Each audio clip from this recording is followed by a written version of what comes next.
Meus queridos, graça e paz, boa noite a todos.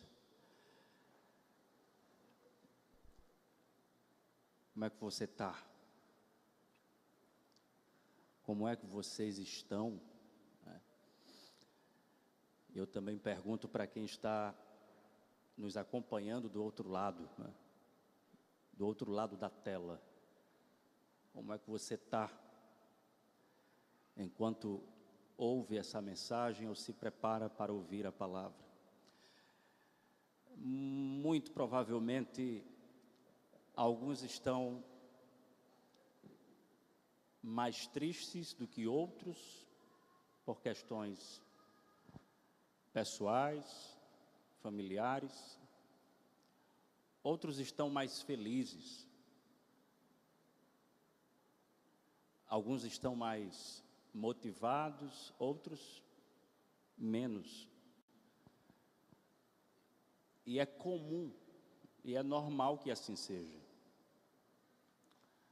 A palavra visa alcançar a todos os que ouvem, todos os que escutam, com as suas expectativas, com os seus anseios, com as suas preocupações. Certamente você veio aqui para adorar a Deus, mas também para ouvir da parte de Deus. E o Senhor há de alcançar você através do Espírito que cumpre o propósito de Deus ao enviar a palavra às regiões mais difíceis da sua alma. Isso há de acontecer neste momento porque a nossa confiança está posta na palavra de Deus, no texto bíblico, como sendo palavra de Deus, palavra eterna, palavra que nos alcança, como também, unido a isso, a nossa confiança está posta no Espírito Santo, que é o responsável pela instrumentalização da palavra. A palavra que penetra o mais profundo do ser humano, como vai destacar o autor aos Hebreus do capítulo 4, versículo 12, ao dizer que a palavra de Deus é viva e eficaz, e é mais penetrante do que uma espada de dois gumes, porque ela penetra até o ponto de dividir alma e espírito, juntas e medulas, e é apta para discernir as intenções do coração. É certo então que a palavra há de cumprir o seu propósito, e eu peço que você esteja muito atento à explicação do texto e à aplicação do texto, para que assim o Senhor seja glorificado no nosso meio através de um entendimento claro das Escrituras que edifica a nossa vida. Se você está acompanhando o que vem acontecendo ou o que vem acontecendo de púlpito, de pregação, desde domingo passado, então você já deve saber qual é o texto que nós iremos ler. Nós estamos olhando para a carta aos Efésios, a carta ou a epístola que Paulo escreveu aos Efésios. E eu gostaria então que você voltasse os seus olhos para essa carta. No domingo passado, nós lemos os versos 1 e 2. Hoje nós iremos ler do verso 3 ao verso 14. Na verdade, nós iremos ler do verso 3 ao verso 14 durante alguns domingos. No início, sempre farei a leitura do texto por inteiro, embora não faça uso do texto por inteiro nessa pregação, por exemplo. O que estará diante dos nossos olhos, como sendo objeto do nosso estudo, como do nosso deleite, será o versículo 3 somente. Mas eu preciso ler todo o texto. Por quê, irmãos? Porque uma das responsabilidades, uma das obrigações do pregador é a escolha do texto. E com relação à escolha do texto, nós não pensamos apenas na possibilidade de escolher um texto qualquer das Escrituras, como acontece em propostas temáticas, ou seja, eu penso em um tema, então a partir do tema que eu vou expor, ou a partir do assunto que eu quero compartilhar, eu escolho um texto que corresponda a esse tema e então eu preciso fazer uma escolha acertada. A escolha do texto não é apenas uma exigência de quem parte de um pressuposto temático, de um pregador que é temático em suas exposições, embora seja expositivo também, porque não tem como separar as coisas. Mas a escolha do texto diz respeito à responsabilidade daquele pregador que prega expositivamente e isso sequencialmente. O que é que eu estou querendo dizer com isso? Eu preciso saber, e você precisa saber, qual é o texto que nos compete, isto é, onde começa e onde termina. Porque nós temos começo, meio e fim, começo, meio e fim, começo, meio e fim.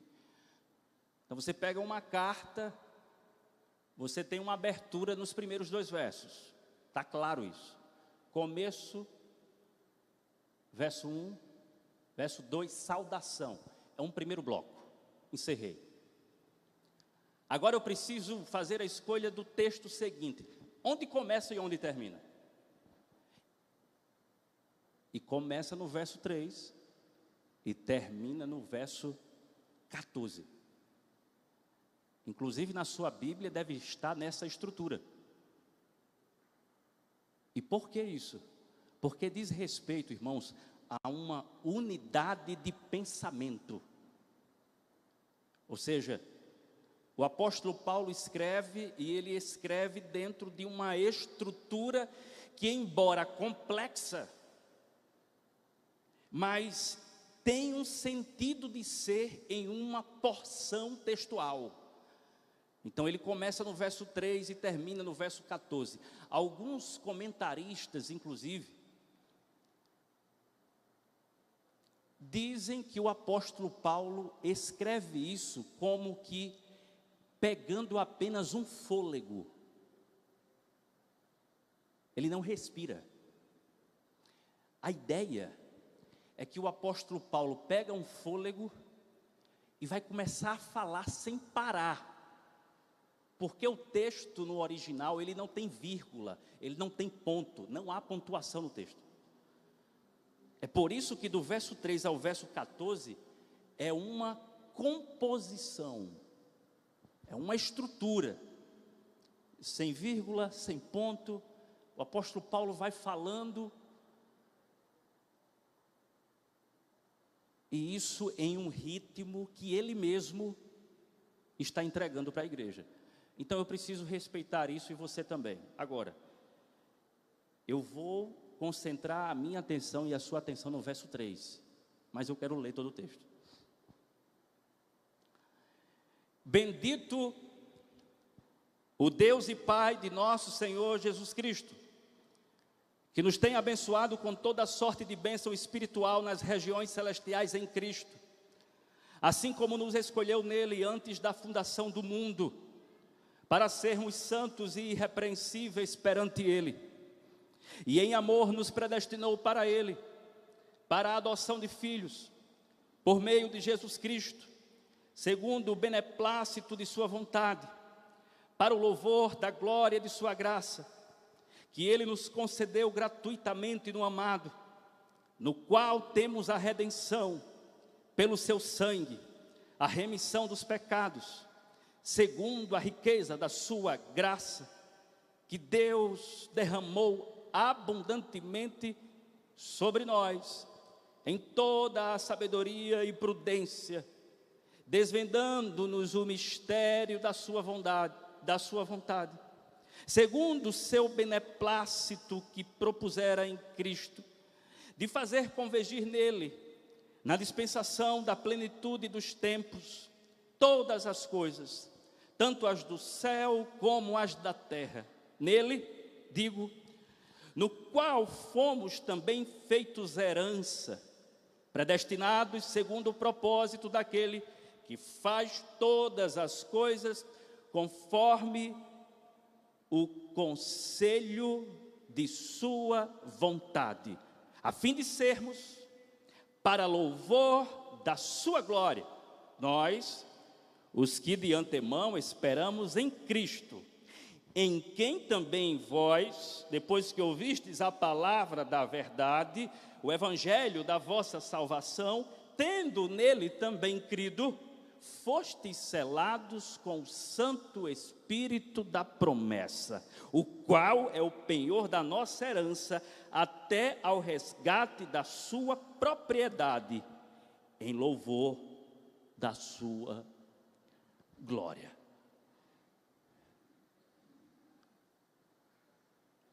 Eu acho que depois que o apóstolo Paulo escreveu esse trecho, ele bebeu um pouco de água.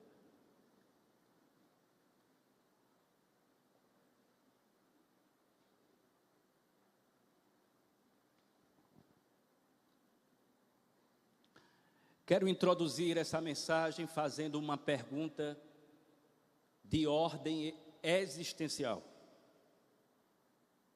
E a pergunta de ordem existencial é a pergunta das perguntas. Qual o sentido da vida? Por que você existe? Qual a razão última para a sua existência que respira, trabalha, sorri, chora, se diverte, assume responsabilidades? Qual a razão da vida? Qual o segredo da felicidade da existência humana? Qual o propósito, se é que existe?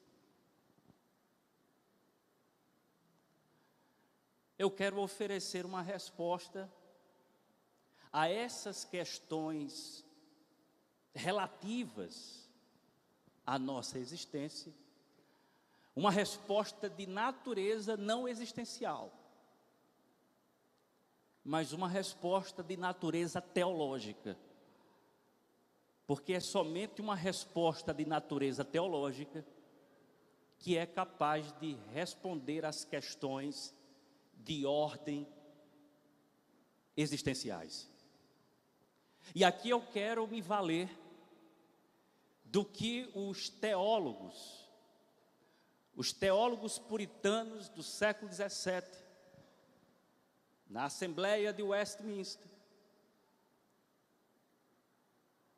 que outorgaram para a igreja e para a nossa tradição documentos importantíssimos acerca da nossa fé, da nossa vida, da nossa teologia. Eu quero me valer da pergunta feita e da resposta oferecida, que está no breve catecismo de Westminster. É a primeira pergunta. E a primeira pergunta que os teólogos fazem é uma pergunta, inclusive, para ensinar os filhos. É para crianças.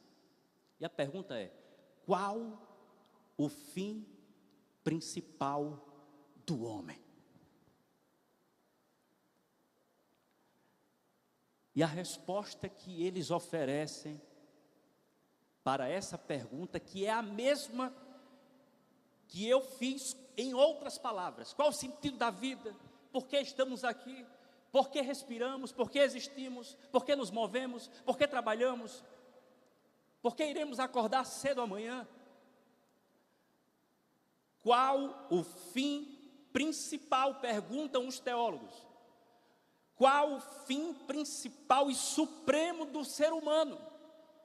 E a resposta, ela é clara, concisa, objetiva, mas muito profunda.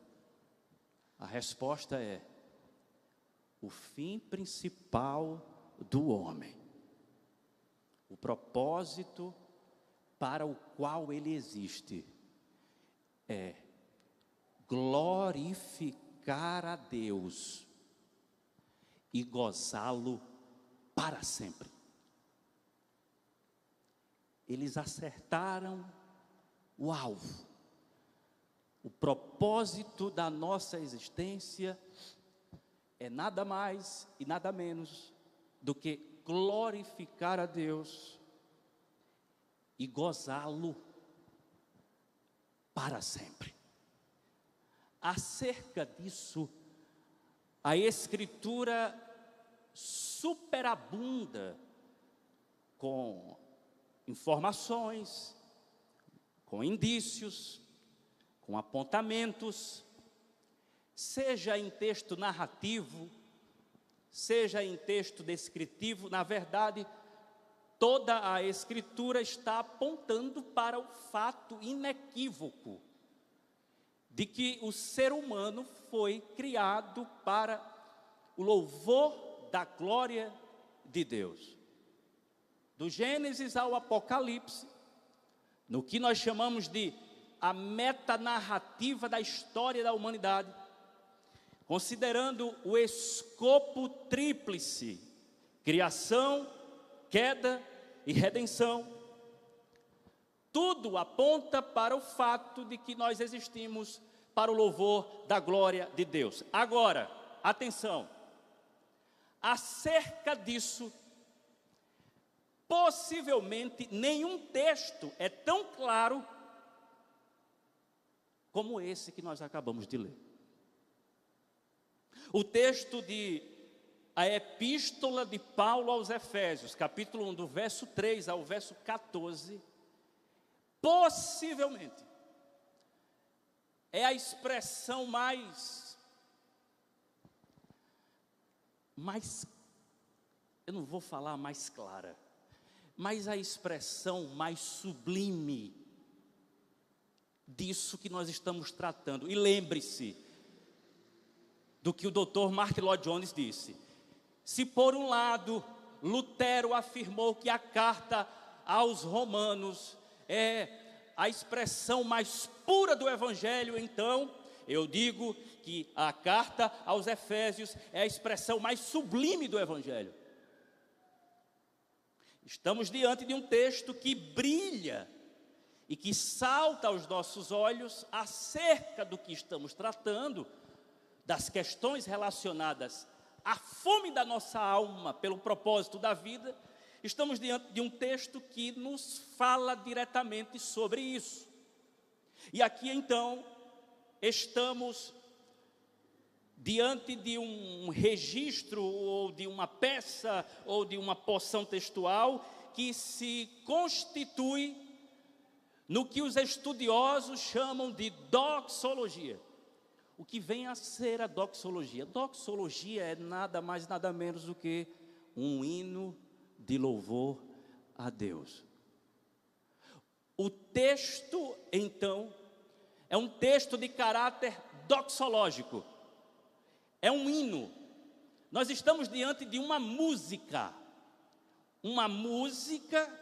cujo som intenta elogiar, louvar, engrandecer o nome do nosso Deus, destacando o fato de que fomos feitos para isso. Tanto é que quando você ler o texto por inteiro, você não pode deixar de ouvir a melodia, especialmente no estribilho, no refrão, quando o apóstolo Paulo por 3 vezes repete, versículo 6, para louvor da glória da sua graça. Versículo 12, a fim de sermos para o louvor da sua glória. Segunda estrofe. Terceira estrofe, 14, versículo 14, o qual é o penhor da nossa herança até o resgate da sua propriedade em louvor da sua glória. Estamos então com os nossos olhos voltados para um escritor inspirado por Deus que está falando repetidamente para o louvor da glória da sua graça.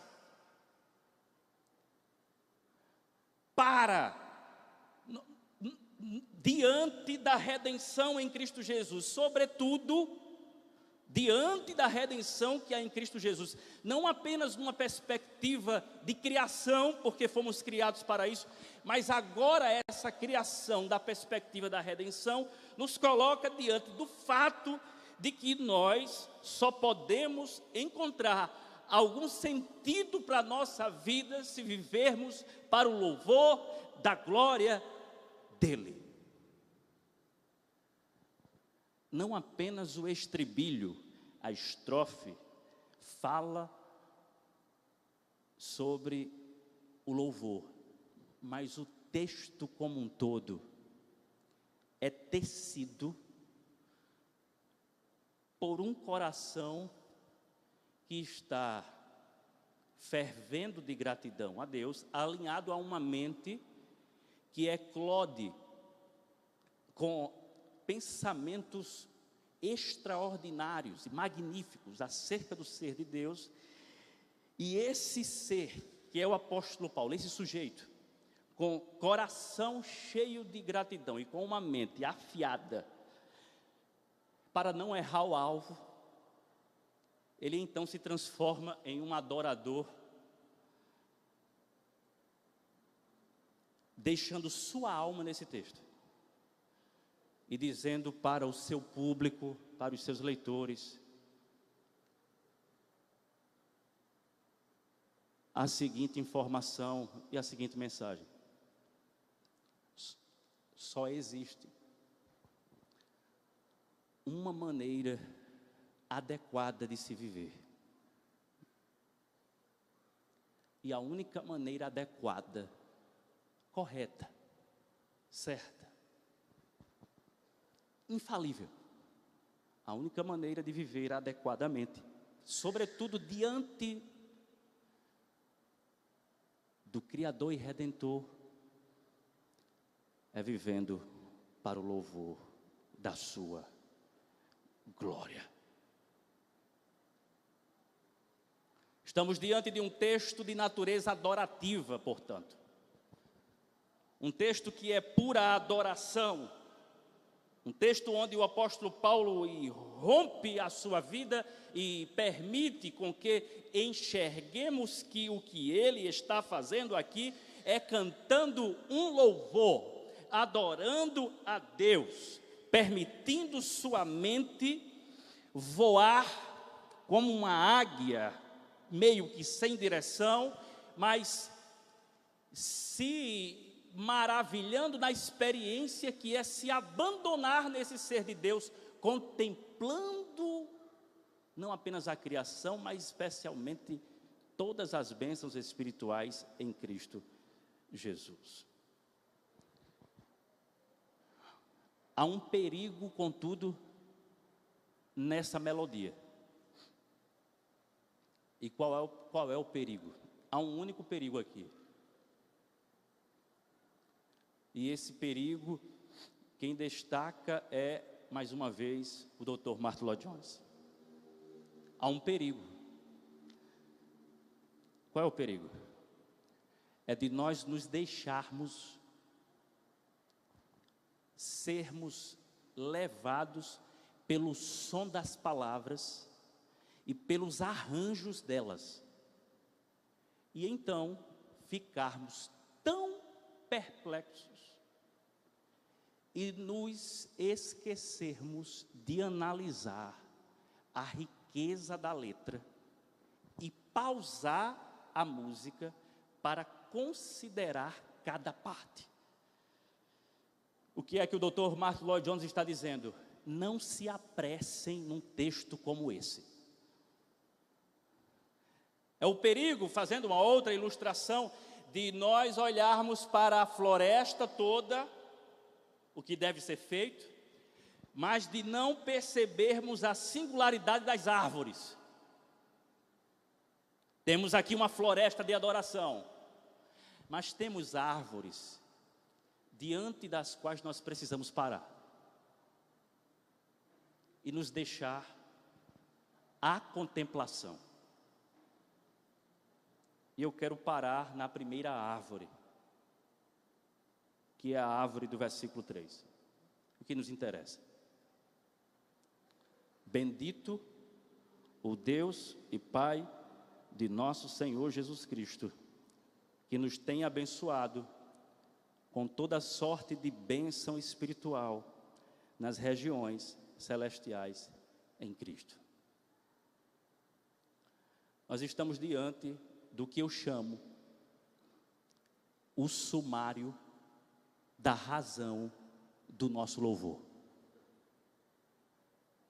Qual é o sumário da razão do nosso louvor?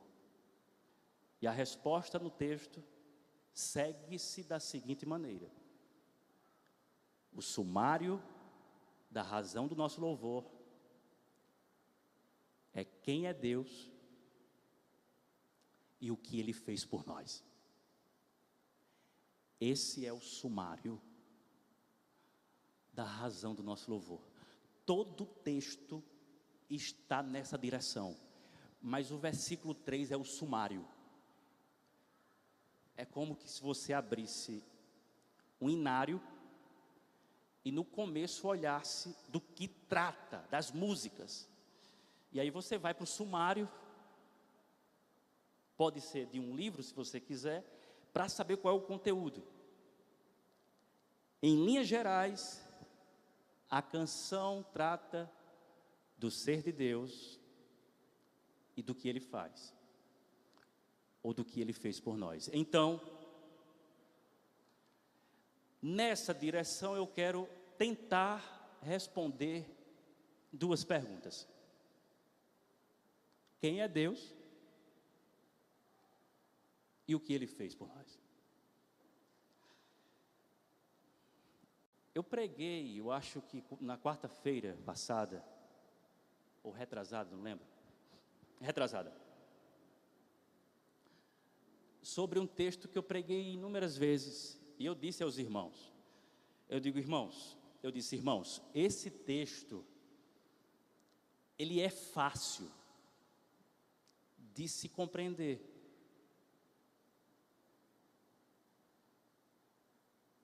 Ele é um texto fácil de se pregar. Só tem um detalhe. Ele é um texto difícil de viver. Existem textos que são fáceis com relação à compreensão deles, porém difíceis de se colocar em prática, ou de serem colocados em práticas.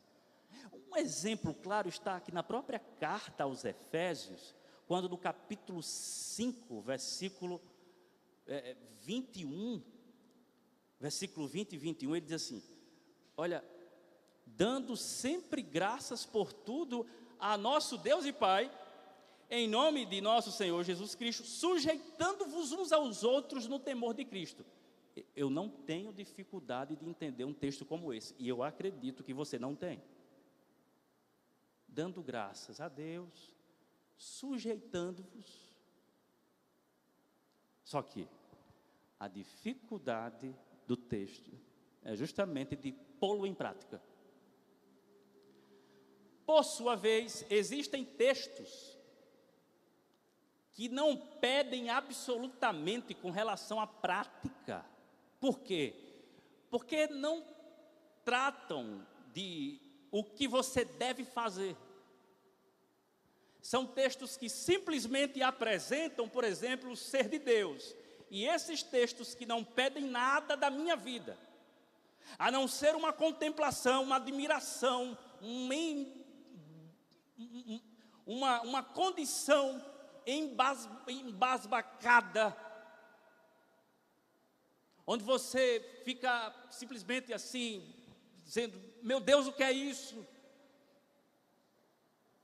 Esse tipo de texto, ele não pede nada de você.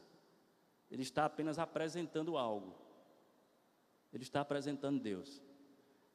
E esse texto, ele não é difícil de se colocar em prática, porque ele não está pedindo nada. Mas esse texto é difícil de compreensão. E então eu preciso olhar para o texto com todo respeito e reverência. E quando eu trato da pergunta, quem é Deus? Aqui, irmãos, eu estou diante da pergunta mais fundamental da nossa existência. Quem é Deus? E quem é Deus? E a resposta que eu quero oferecer é uma resposta bem delimitada dentro do escopo do texto, do verso 3 ao verso 14, mas olhando para o versículo 3. Quem é Deus? Deus é triuno. E aqui eu estou com uma definição absoluta e exclusivamente cristã. Quem é Deus? Deus é triuno. O que é que eu estou dizendo com isso? Que Deus é Pai, Deus é Filho e Deus é Espírito Santo. E essa triunidade é o que um teólogo holandês chamou de o fundamento dos fundamentos da nossa fé. O fundamento dos fundamentos. Se você retira isso, a sua fé se desintegra. Ela não se sustenta. É o fundamento dos fundamentos. O Deus triuno.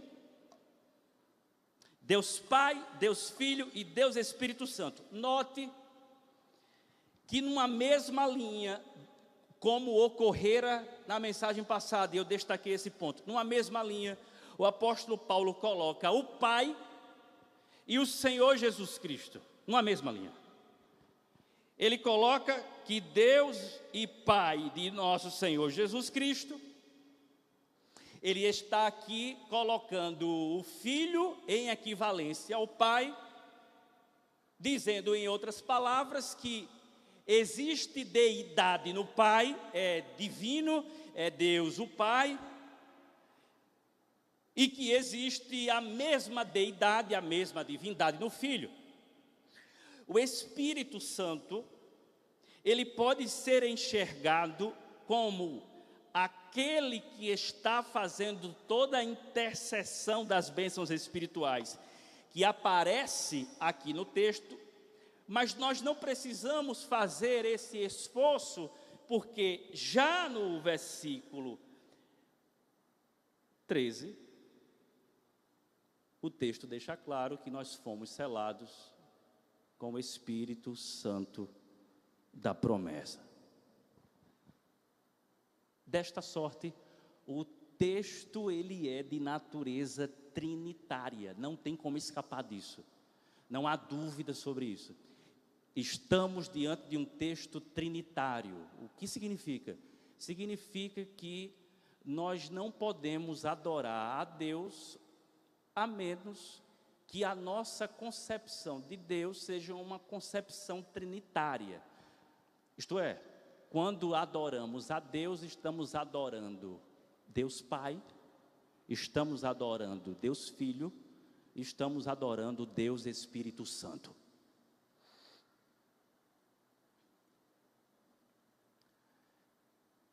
E aqui é para você, no mínimo, se encantar com o mistério do ser de Deus na perspectiva trinitariana. Eu quero fazer uma recomendação de leitura. 3 textos sobre a Trindade, ou sobre as 3, cada pessoa em particular. São 3 textos. A beleza e a glória do Pai, a beleza e a glória do Filho, a beleza e a glória do Espírito Santo. São textos, sermões, palestras, estudos que foram organizados por Joel Bick. É da editora Cultura Cristã. Eu posso dizer, compre sem medo. Deus Pai, a glória de Deus Pai, a beleza dele, a beleza e a glória de Deus Filho, a beleza e a glória do Espírito Santo. Não tem erro.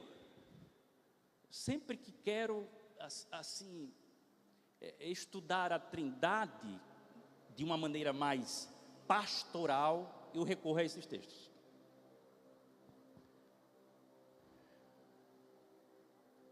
Estamos, portanto, diante do grande mistério, que é aquilo que Agostinho de Hipona certa vez disse assim: olha, negue a Trindade e vá para o inferno, mas tente entendê-la e enlouqueça. Negue-a e vá para o inferno, tente compreendê-la e enlouqueça. Porque a Trindade, o Deus triuno, o Deus que é um, mas que é 3, é um mistério que nenhuma ilustração é capaz de captar esse tipo de conhecimento interno, do interior, intratrinitariano, que ocorre nesse ser, que é um, mas que é 3. Mas eu não quero que o sermão fique pesado, no sentido técnico.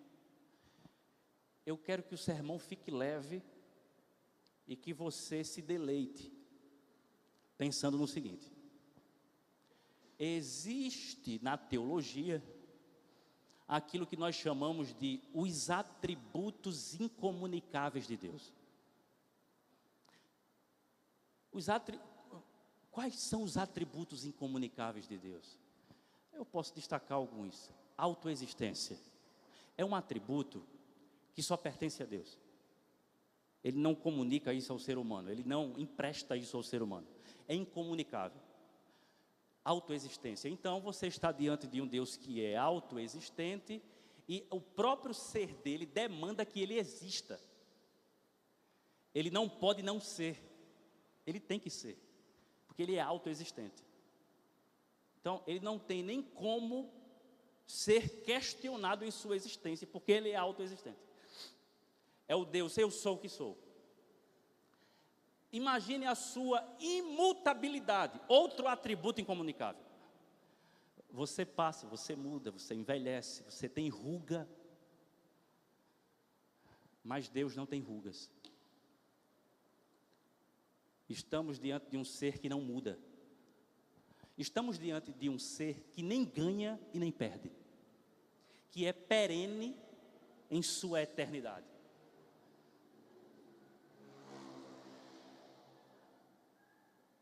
Perfeito, perfeitamente excelente. Agora, imagine alguns atributos comunicáveis de Deus que você tem: amor, bondade, justiça, santidade, prazer. Você tem prazeres dos quais você gosta e Deus lhe comunicou isso. prazeres com os quais você tem dificuldade de lidar com eles muitas vezes. Porque, por exemplo, falemos de comida, bebida e sexo. Uma boa comida, uma boa bebida, uma relação sexual com a mulher da sua vida, ou com o homem da sua vida, prazeres, escute isso, são prazeres que nós não gostaríamos que eles cessassem. E facilmente nós podemos transformar tais prazeres que são bênçãos em idolatria. Como? A comida pode virar um objeto de glutonaria. A bebida pode virar, e aqui eu falando de bebida alcoólica, a bebida pode se transformar em alcoolismo.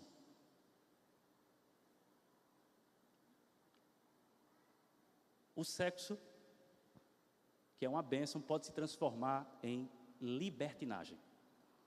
E por que tudo isso acontece conosco? Porque nós não nos contentamos com os prazeres efêmeros e nos frustramos com eles. Então a gente pode descambar tudo para o inferno da nossa vida com relação a esses prazeres. Mas esses prazeres, eles são bons. E Deus é o Deus de todo prazer. Por que é que eu estou falando isso?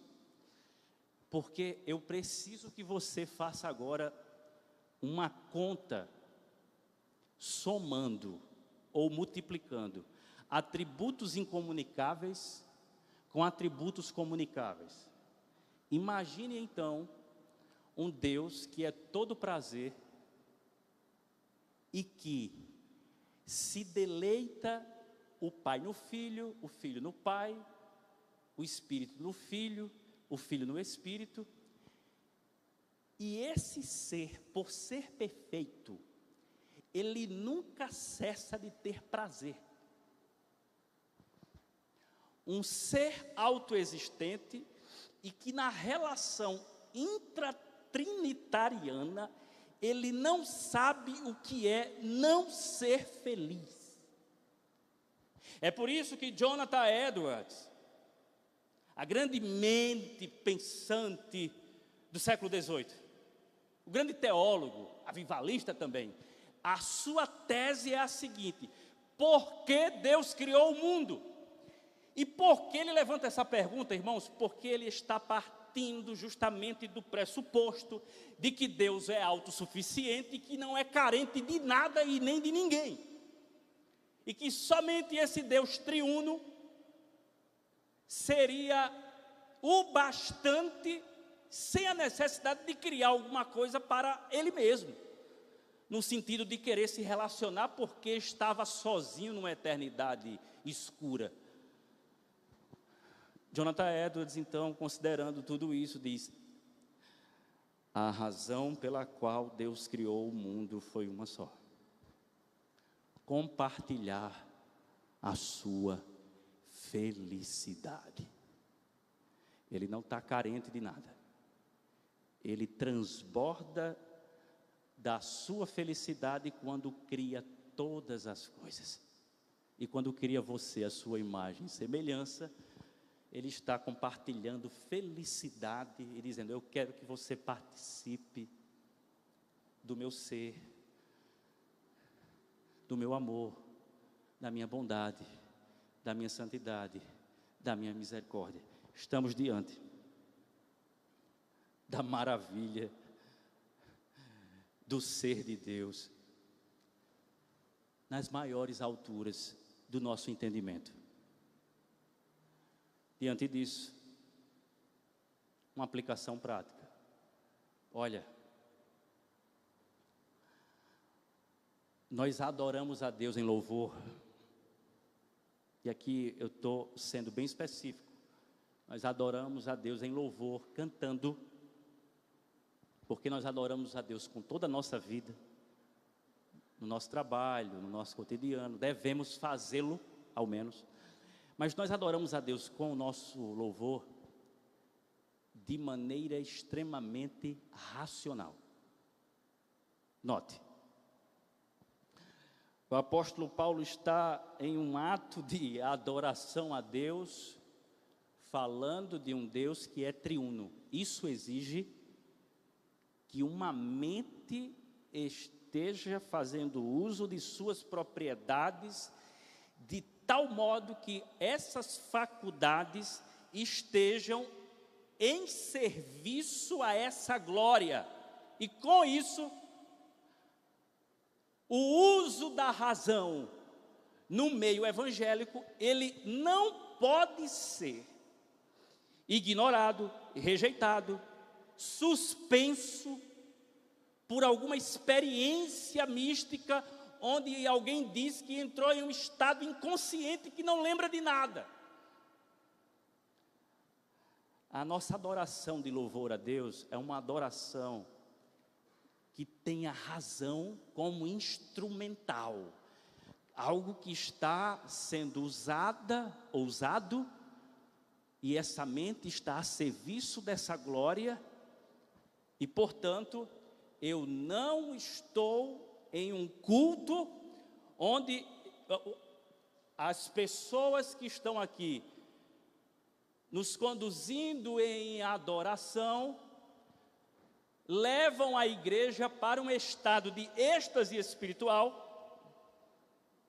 onde nós perdemos a noção, caímos no chão, temos algumas experiências estranhas e não se sabe o que aconteceu e ninguém explica. Nós fazemos uso da nossa razão.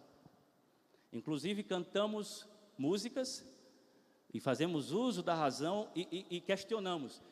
O que estamos cantando é racionalmente alinhado com a nossa teologia? Eu não estou dizendo, irmãos, que a nossa fé é uma fé racionalista. Eu estou dizendo que a fé não é contrária à razão, e a razão tampouco está em conflito com a adoração. A adoração a Deus tem a razão como fundamento. Se eu digo que a Trindade, ou se eu concordo que a Trindade é o fundamento dos fundamentos, então estou fazendo uso da minha razão para adorar a Deus. Rejeite qualquer tipo de espiritualidade que coloca uma atmosfera emocionalista para que a razão seja suspensa e você então passe a ter uma espiritualidade que só sente e não pensa. E a conclusão que você vai chegar é uma conclusão falsa. E qual é a conclusão? Eu sentia arrepio no louvor. Deus estava. Mas possa ser que não. Porque na verdade você apenas foi envolvido por um cenário de som, de melodia, de palavras bem colocadas, que levou você a esse tipo de experiência. E você pode não sentir nada e estar louvando a Deus. Embora seja muito difícil separar as emoções da nossa razão, porque o que nós pensamos sobre Deus reflete inteiramente nas nossas emoções. Mas o meu ponto aqui Paulo está fazendo uso da razão, e a razão ela não é contrária à adoração. A adoração não é loucura, irmãos, no sentido de estar falando em línguas, em outras línguas, em coisas que a gente não entende, com letras, com uma empolgação ou um entusiasmo sem nenhuma razão de ser. Não, nós adoramos a Deus porque sabemos quem Deus é, sabemos quem é o Pai, quem é o Filho, quem é o Espírito. Agora veja, o uso dessa razão precisa o tempo inteiro estar em aprimoramento para que o nosso louvor e a nossa adoração a cada dia seja mais intensa, ou intensos. E aí entra o quanto eu conheço de Deus. A pergunta eu faço: quanto você conhece de Deus? O quanto você tem se envolvido no conhecimento de Deus? Quanto tempo você tem dedicado ao estudo do ser de Deus?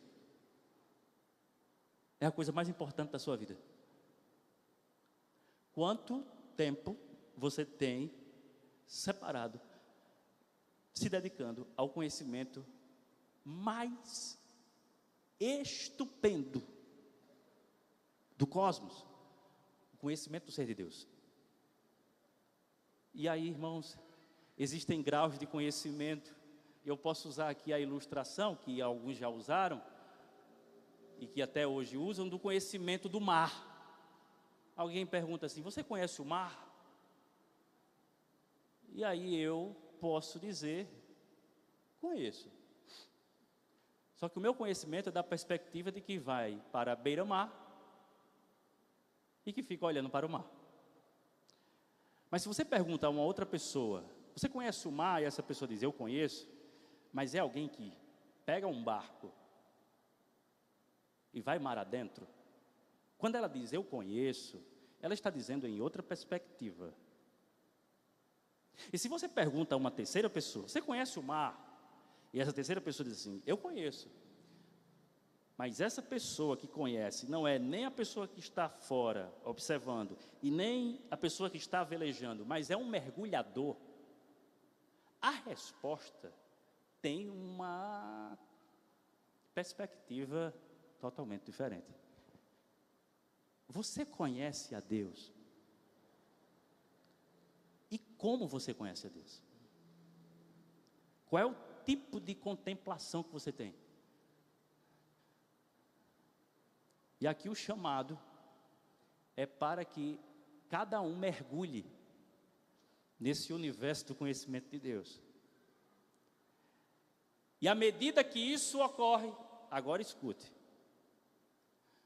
essa mente, essa razão que é útil, ela vai passar por uma experiência constrangedora. Por quê? Porque cada vez que você conhece mais a Deus, mais a sua razão é humilhada. Porque você chega à conclusão de que você não sabe muito de Deus.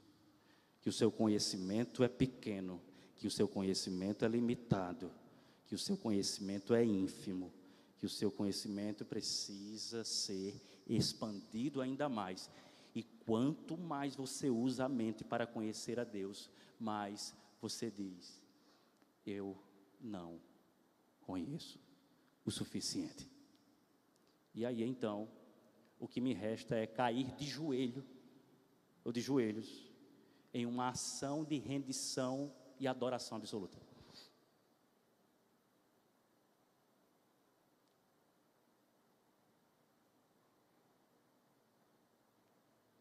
Eu tenho aí no gabinete, foi até um irmão amado que me deu de presente, Rosalvo, a sistemática dogmática de Tomás de Aquino. Cada página é de um peso que você precisa passar uma vida lendo aquilo. É muita articulação teológica. E a tradição diz que Aquino é o doutor, né, da tradição católica, o doutor angélico. Uma tradição muito forte na Igreja Católica, mas um pensador muito admirado no mundo da filosofia. E a tradição diz que Tomás de Aquino, depois de escrever muito teologia, ele teve uma experiência com Cristo. Segundo ele, Cristo apareceu, a tradição diz, ele teve uma experiência com Cristo, de tal modo que ele chamou o secretário dele e disse: tudo que eu escrevi é palha. Parei por aqui. É tanto que a obra dele é inacabada. Ele não continua escrevendo. Ele deixa de escrever a sua obra de teologia, a Suma Teológica. Ele não acaba. Ele não avança. Não é que ele está rejeitando tudo que ele escreveu.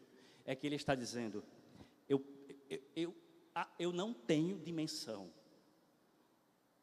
do que é o conhecimento do ser de Deus. Calvino vai ter essa experiência de uma outra perspectiva, claro, não tendo uma visão mística, mas dizendo assim, olha, o nosso conhecimento de Deus é uma via dupla, porque quando nós conhecemos a Deus, nós conhecemos a nós mesmos. A nossa vida está tão relacionada com esse conhecimento, é o que ele chama de via duplex, conhecimento duplo, duplex cognito Dei, é o duplo conhecimento de Deus. É quando você tenta conhecer a Deus em contemplação, e quando você contempla a Deus, você contempla a si mesmo, porque você não tem como escapar desse conhecimento, que é você tentando conhecer a Deus. Mas quando você tenta olhar para você, você é voltado a olhar para Deus, porque você não tem como olhar para você sem olhar para Deus. E aí, esse tipo de conhecimento esmaga ele. É tanto que ele diz assim, eu não sei nem qual é o conhecimento que vem primeiro. Se é o conhecimento que eu tenho acerca da minha existência, ou o conhecimento que eu tenho de Deus. Porque é tão inerente, é tão inato.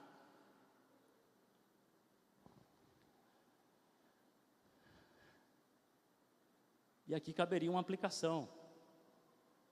Conhecer mais a si mesmo é conhecer mais a Deus. Quanto mais você conhece a Deus, mais você conhece a você. Quer conhecer a si mesmo? Lembra do conhece-te a ti mesmo? Conheça a Deus. Porque você vai estar conhecendo o Criador da sua alma e o Redentor dela. E aí você vai saber do propósito da sua vida. Mas em segundo lugar, o que ele fez? Essa é a segunda pergunta, e a gente caminha para tentar glorificar a Deus de pé. Quem é Deus e o que Ele fez?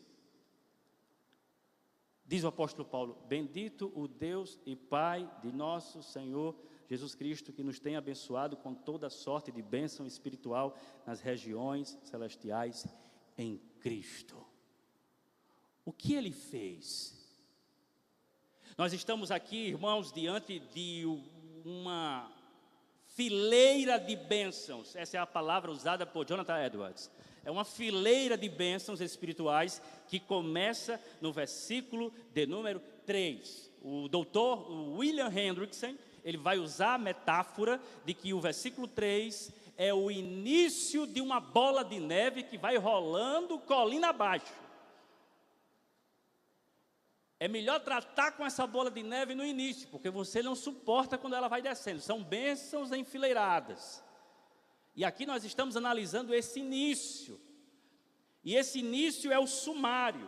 E qual é o sumário dessas bênçãos? Quais bênçãos são essas? E aqui eu quero começar dizendo o seguinte, olha a origem dela. Qual é a origem das bênçãos? Do que Deus fez. O que foi que Deus fez por nós? Ele nos abençoou.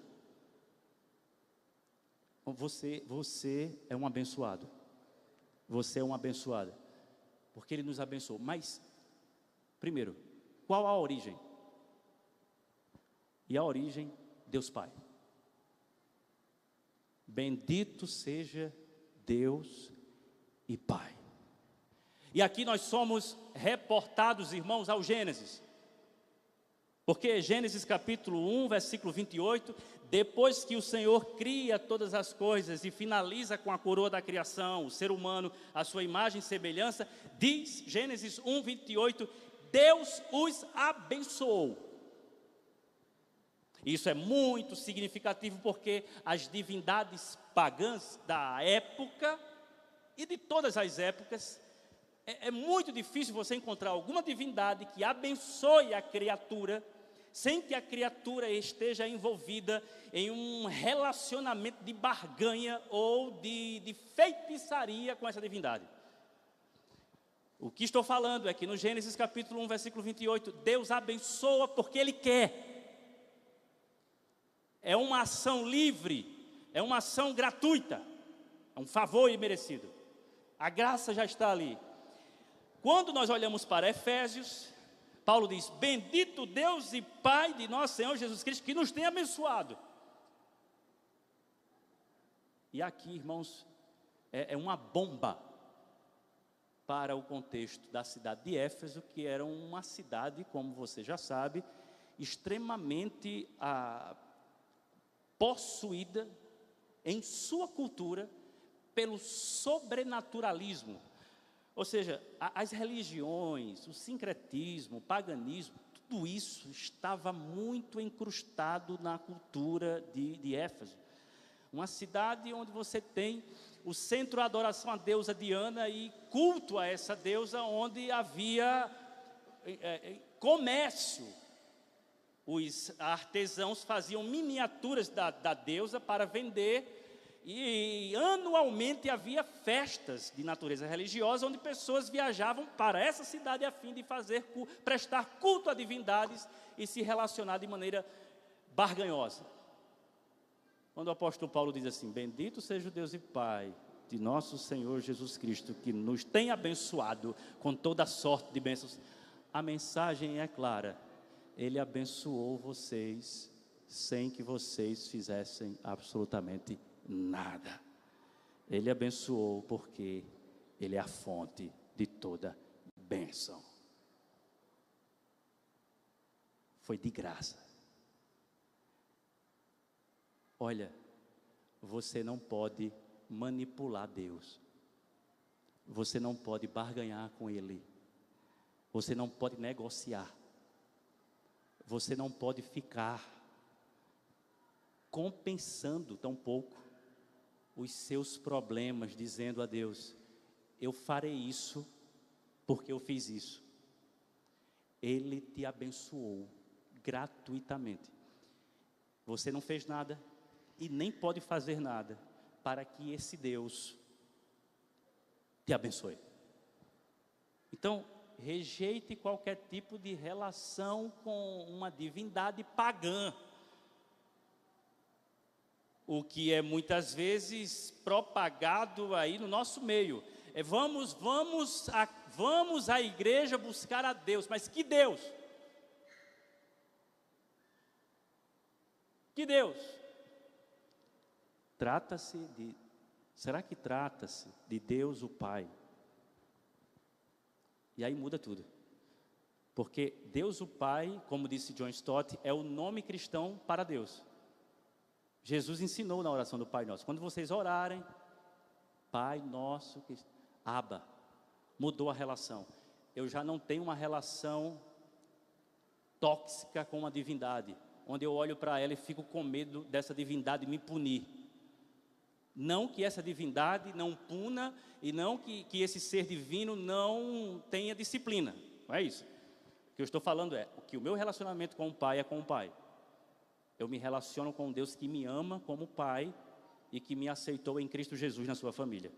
Eu já não tenho um relacionamento tóxico com uma divindade.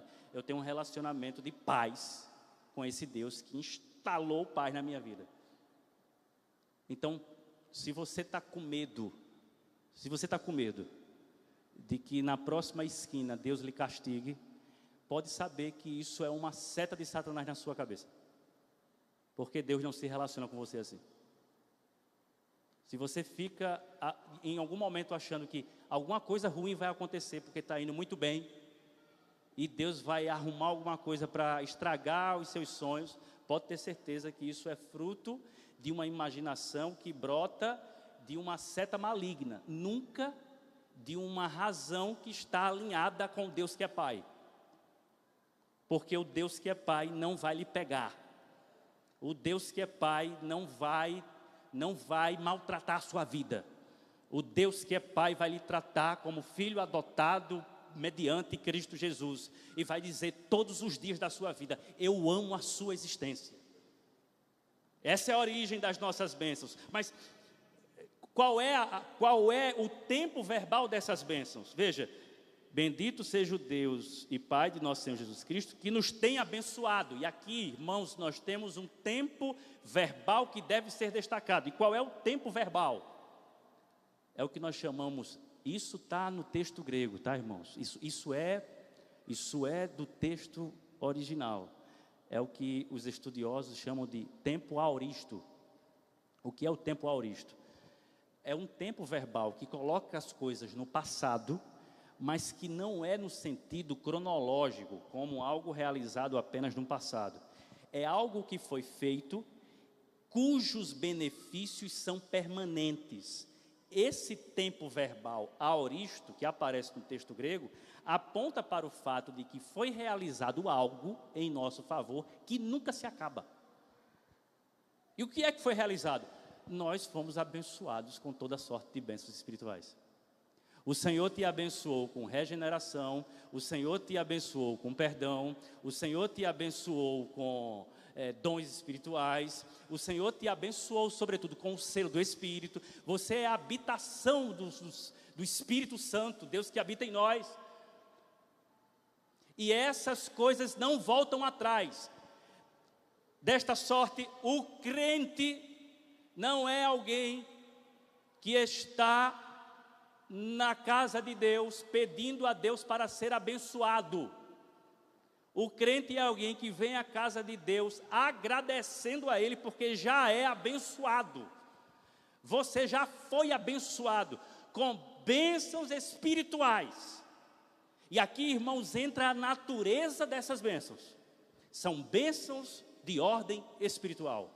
E aqui a gente faz um contraste com o Antigo Testamento, porque o Antigo Testamento majoritariamente apresenta o povo de Deus como sendo abençoado com bênçãos materiais. Essas bênçãos materiais do Antigo Testamento estão apontando para uma realidade maior, que são as bênçãos espirituais do Novo Testamento. As bênçãos materiais que são destacadas no Antigo Testamento são uma forma de Deus tratar o povo no Antigo Testamento, para que o povo visualizasse o que ele estava fazendo. É como se trata com as crianças. Agora, no Novo Testamento, se trata com adultos. E se tratando com adultos, são bênçãos elevadas. São bênçãos espirituais. Essas bênçãos espirituais, escute isso. Essas bênçãos espirituais, diz ou não, a partir de como nós nos relacionamos com ela, se a nossa vida espiritual está numa intensidade de adoração maior do que a intensidade de idolatria. Por que digo isso? Porque no nosso coração habita a idolatria, como você sabe, e há uma guerra para que nós adoremos apenas ao Senhor. E nós devemos alimentar a nossa adoração a Deus com a perspectiva de que as bênçãos são espirituais. E essas bênçãos espirituais, elas são muito mais valiosas, muito mais, infinitamente valiosas, em comparação às bênçãos materiais. Só que nós, muitas vezes, numa cultura dominada pelo pecado consumista, nós somos mais consumidores do mercado do que adoradores de Deus. Deus o Pai, o Filho e o Espírito Santo. Não é que as bênçãos materiais não são oriundas de Deus. Até porque Deus está abençoando o mundo também com a redenção. O fato é que essas bênçãos espirituais elevadas, elas devem ser mais aneladas e mais apreciadas do que um carro novo na garagem. As mansões que foram preparadas, ou que Jesus disse que ia preparar lugar, elas devem ser muito mais almejadas do que a casa que eu estou construindo para o conforto da minha família e para que todo mundo veja o quão bonita ela é. Porque de acordo com esse termômetro, eu vou saber se realmente eu estou sendo coerente com as bênçãos espirituais em Cristo Jesus. Porque elas pedem isso de mim. essa coerência. João Crisóstomo, o grande pregador, boca de ouro, certa vez disse para a igreja onde ele estava pregando, ele disse, os de fora não vão talvez identificar qual é a diferença, porque nós estamos muito mais preocupados com as nossas mansões, com as nossas saunas, com o nosso conforto, do que com os tesouros do céu. Então, para eles, não tem diferença alguma a vida que nós levamos. E às vezes nós estamos assim, nos esquecemos das alturas e ficamos terrenais demais, carnais. O crente precisa viver com os pés no chão, mas com a cabeça no céu. Os pés no chão, na terra, porque você está aqui, mas a cabeça no céu. E aqui eu quero concluir dizendo que essas bênçãos são de naturezas espirituais, ela tem uma esfera. E qual é a esfera? A esfera das bênçãos, nas regiões celestes em Cristo Jesus. Essa expressão aqui é chave, irmãos. Lugares celestiais em Cristo Jesus. Existe o primeiro céu, que é esse céu que você vê. Existe o segundo céu, que é o céu estelar. E aí você tem os planetas, você tem o sol, você tem as estrelas, para além desse céu primeiro. Existe um terceiro céu, acerca do qual Paulo fala, inclusive. Eu fui ao terceiro céu. Eu vi coisas. Provavelmente é nesse terceiro céu. Talvez haja um quarto, um quinto. Segundo um professor que eu tive, são 7. Até o trono de Deus. Mas é provavelmente esses lugares celestiais, acima dessa esfera, onde você tem principados e potestades. É sobre esses lugares que o apóstolo Paulo está dizendo, em Cristo, que domina todas essas esferas e que está à direita do Pai, nós temos todas essas bênçãos. E elas estão asseguradas. E aí, vem então uma declaração que eu quero compartilhar com vocês, eu não posso deixar de dizer isso. Os irmãos que já partiram estão no céu. Mas o céu não é o nosso fim. O nosso fim é a restauração. Sobre esses irmãos que já partiram, familiares seus, gente amada, gente do seu convívio, que já partiu. Certo comentarista disse assim: os espíritos glorificados são mais felizes, mas não mais seguros do que nós. Entenda, são mais felizes. Por que são mais felizes? Porque no estado intermediário não carregam nenhum peso, nenhum fardo de preocupação que nós carregamos nesse corpo corruptível. Essa vida, ela é sobrecarregada com muitos fardos. Os que partiram e estão com o Espírito glorificado, esperando a ressurreição, estão mais felizes. Não há discussão. Mas não estão mais seguros do que nós. Qual é o comentário? A igreja que está lá e a igreja que está do lado de cá é a mesma igreja e está segura no mesmo Cristo. As mesmas bênçãos são as mesmas bênçãos. Você está seguro. Você está seguro igual os que já partiram. E Jesus disse que aquele que crê nele já passou da morte para a vida. Olha, você é a pessoa mais feliz do planeta Terra. A pessoa mais abençoada. Você foi abençoado com toda sorte de bênçãos espirituais. Você sabe quem Deus é, pelo menos minimamente. você se deleita nisso. E mais do que isso, esse Deus compartilhou com você bênçãos espirituais que nada nem ninguém pode tirar da sua vida. No momento mais difícil da sua existência, você pode dizer assim: eu sou a pessoa mais abençoada do planeta Terra. No momento mais tenebroso da sua vida, você pode dizer: bendito o Deus e Pai de nosso Senhor Jesus Cristo, que já nos abençoou com toda a sorte de bênçãos espirituais nas regiões celestiais em Cristo.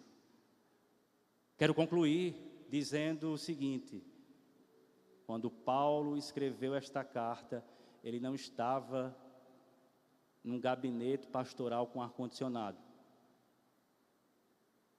Quando Paulo escreveu essa carta, ele estava numa prisão. E é numa prisão que ele faz uma composição, um hino de louvor a Deus. E ele começa não falando da sua angústia de estar preso.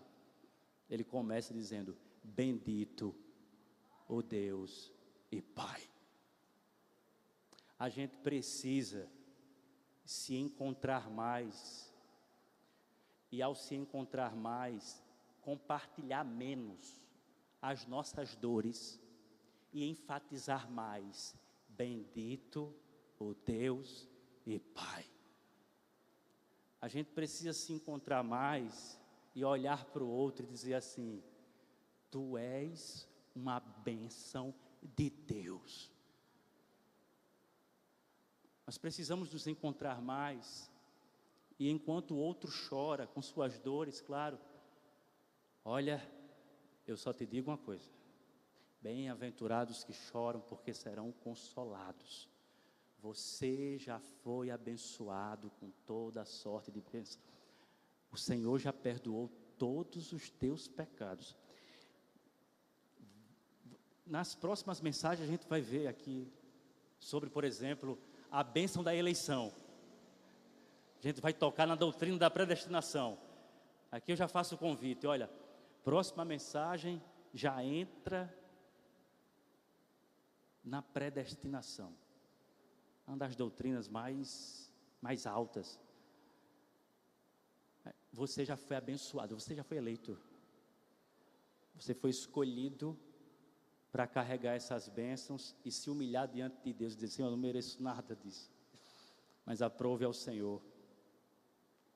Você, portanto, e aqui eu quero terminar de fato, eu sei que eu já estourei o tempo, mas eu tenho direito. Você, cristão, é alguém que precisa ser para o mundo a pessoa mais enigmática do universo. Por que eu digo isso? Porque você está em dois cantos ao mesmo tempo. Você está na terra e nas regiões celestes. O mundo precisa olhar para você e não entender você. Porque você vai estar com conta para pagar, você vai estar com um monte de preocupação, mas você vai dizer assim: bendito o Deus e Pai de nosso Senhor Jesus Cristo. Você vai começar a falar da glória de Deus, vai começar a falar de céu, e a pessoa vai dizer, e a pessoa vai estar preocupada com política, com o próximo presidente, com... Paulo estava preso, meu. E Paulo não estava discutindo quem era o próximo imperador, não. Eu acho muito pouco quando o pregador, ele começa a falar sobre política. A vontade que eu tenho de dizer: meu irmão, você tem uma mensagem para além disso. Você serve àquele que reina nas regiões celestes e que há de voltar. Essa é a esperança do mundo, não é a política. E a pessoa tem toda a chance de pregar o evangelho, a esperança. Mas começa a falar de partido A, partido... Você habita em 2 lugares ao mesmo tempo. Eu não estou esperando melhorias aqui, não. Esse mundo, ele tende a ficar pior. Ou você acha que o mundo, ele está esperando algum ser inteligente reunir um grupo para votar no candidato A para que as coisas melhorem? As coisas não melhoram porque o problema é o pecado que habita o nosso coração. E esse problema, em parte, ele já foi anunciado como resolvido, porque em Cristo Jesus os nossos pecados foram perdoados, e nele o reino de Satanás foi destruído para as nossas vidas. E nesse sentido, eu devo ser o mais enigmático para o mundo, porque eu não vou passar a minha semana preocupado com o que está acontecendo com o Congresso. Porque a minha cabeça, ela está nas regiões celestes. Eu estou aqui como um peregrino, vou para Nova Jerusalém, se ele não voltar, e desço com ele quando ele voltar. Você habita em 2 lugares ao mesmo tempo. É isso que eu vou usar agora quando alguém perguntar assim: você está aqui ou está em outro lugar? Geralmente minha esposa fica falando umas coisas: está aqui? Estou pensando em 1001 coisas. Agora eu vou dizer: eu estou no céu. Estou no céu. Aí acaba toda. Eu estou em 2 lugares. Eu estou aqui e nas regiões celestes. Você é uma bênção. Você foi abençoado por Deus. Já foi. Agradeça, adore, louve ao Senhor por tudo que Ele já fez por você. E se Ele não fizer mais nada, você já está no lucro. Está na vantagem já. Você já ganhou tudo. Você ganhou o próprio Deus. Você pode se colocar de pé?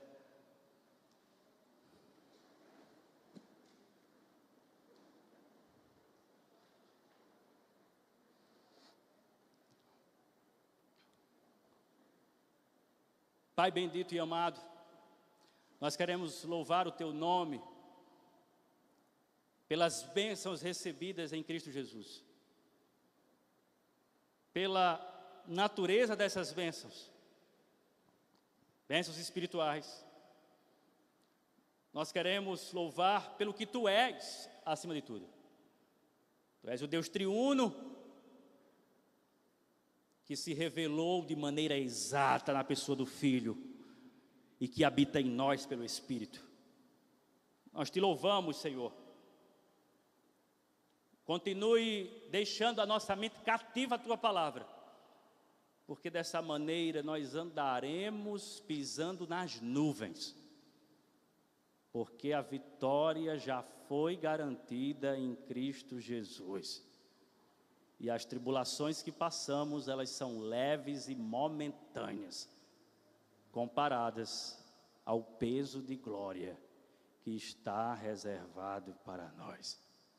Que a graça de Cristo Jesus, o amor de Deus o Pai e as consolações do Espírito repousem sobre cada um de nós, desde agora e para todo sempre. Amém. Deus abençoe você.